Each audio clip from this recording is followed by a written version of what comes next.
जय श्री हरि विष्णु भगवान की जय। आज पौष मास की कृष्ण एकादशी का व्रत रखा जाएगा। असफला एकादशी का व्रत है। मैं कथा कहने जा रही हूँ। सुनो वीर हनुमान राम लखन सीता सहित सदा करो कल्याण। सिया भाई रामचंद्र भगवान की जय। जय बांके बिहारी लाल की जय। युधिष्ठिर ने प्रश्न किया कि हे जनार्दन, पौष कृष्ण एकादशी का क्या नाम है और उस दिन किस देवता की पूजा की जाती है।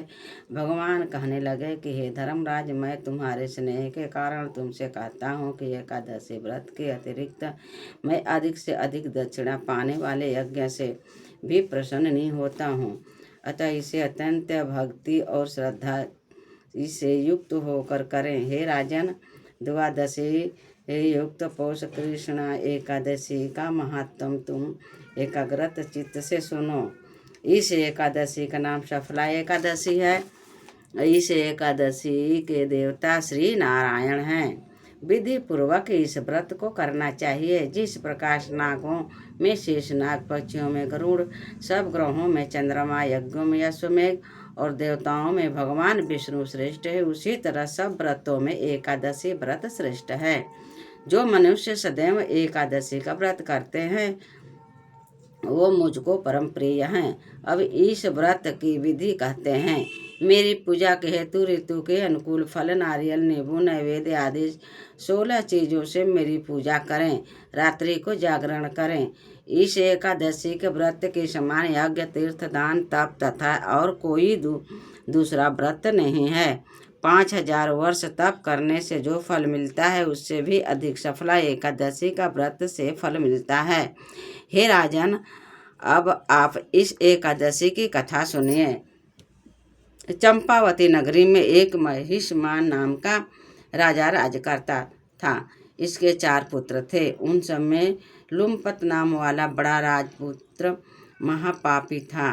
वह पापी सदा पर स्त्री तथा वेश्यागमन तथा दूसरे बुरे कर्मों से अधिक पिता का धन नष्ट किया करता था। सदैव ही देवता, ब्राह्मण और वैष्णव की निंदा किया करता था। जब राजा को अपने बड़े पुत्र के ऐसे कुकर्मों का ज्ञान हुआ तो उसे अपने राज्य से निकाल दिया। तब वह विचारने लगा कि मैं किधर जाऊं और क्या करूं। अंत में उसने चोरी का कर्म करने लगा। वह एक दिन वन में रहता और रात्रि को अपने पिता की नगरी में चोरी करता तथा प्रजा को तंग करने और उन्हें मारने को कर्म भी करता। कुछ समय के पश्चात सारी नगरी भयभीत हो गई। वह वन में रहकर पशु आदि को मारकर खा जाता। जनता के लोग भी राज्य कर्मचारी उसके इन कुकर्मों के कारण पकड़कर भी राजा के भय से छोड़ देते थे। उसी वन में एक अत्यंत प्राचीन विशाल पीपल का वृक्ष था। लोग उसकी भगवान के समान पूजा किया करते थे। उसी वृक्ष के नीचे महापापी लुम्पत रहा करता था। इस वन के लोग देवताओं की क्रीड़ास्त्र मानते थे। कुछ समय पश्चात पौष कृष्ण पक्ष की दशमी के दिन वह वस्त्रहीन होने से शीत के कारण वह सारी रात्रि सो नहीं सका और उसके हाथ पैर अकड़ गए। वह रात्रि उसने बड़ी कठिनाई से व्यतीत की और सूर्योदय होने से पूर्ण मूर्छित हो गया। दूसरे दिन एकादशी का महायन के समय सूर्य की गर्मी से उसकी मूर्छा दूर हुई तो होश में आकर गिरता पड़ता वन में भोजन की खोज में लग गया, परंतु वह व्यवस्था के कारण जीवों को मारने में असमर्थ था। उसका व्यवस्था ठीक नहीं था, तो इस कारण वो पशुओं को मार नहीं सका।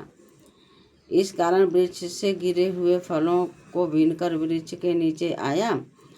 उस समय तक सूर्य भगवान अस्त हो गए थे। अतः उसने उन फलों को पीपल के वृक्ष के नीचे लाकर रख दिया और रोकर कहने लगा कि हे भगवान, यह सब फल आपके ही अर्पण है।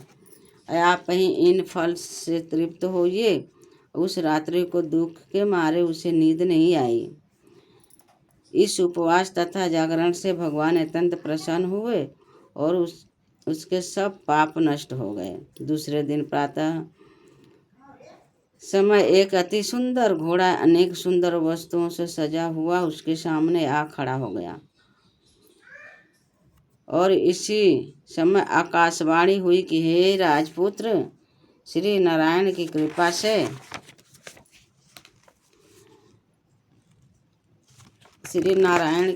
से